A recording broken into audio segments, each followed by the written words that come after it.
like you said, a couple years, a dentist is deprived. They're living on a low salary, no money at all. A lot of money's going out on student loans and different things. Now that they have this higher salary, a lot of people don't really talk about how do you budget that higher salary. Like you can budget a small number when the number's large and it feels like the money's never going to end. You may have to, behave in different ways. So how did you budget, or how do you recommend dentists budget their high salary? Okay, that's an excellent question, Mr. Avery. My answer is depending on what mode you practice. When you graduate and become a licensed dentist, you're either going to do two things. You're either going to buy or establish a practice, private practice, or you're going to associate. Well, these days I will make a high recommendation to associate first because I went right off into private practice, but because I had a network of other dentists that would guide me while I was a dental student, I had enough confidence to make that. I had a situation where I was able to buy a practice, and the person I bought it from was also in a position of they were establishing franchise dentistry at the time.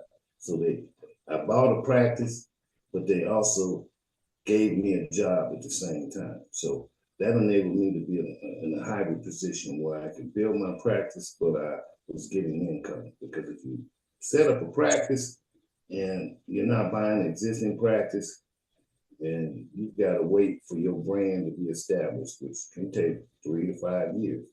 So, but if you're associating, then you have more income readily, and you're able to take the advice of a financial planner.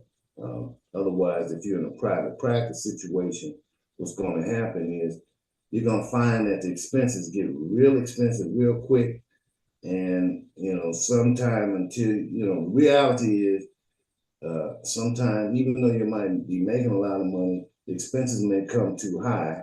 And some months, your brand may not be worth as much.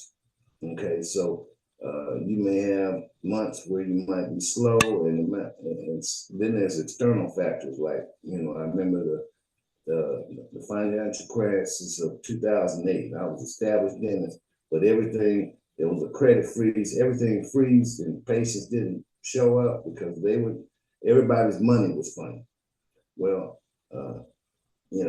that was a real difficult time, and I had to weather through that. But what I'm trying to say is everything, you're not gonna always make the money all the time. If you don't plan, and create and maintain that gap, then it's gonna be hard for you in a private practice situation.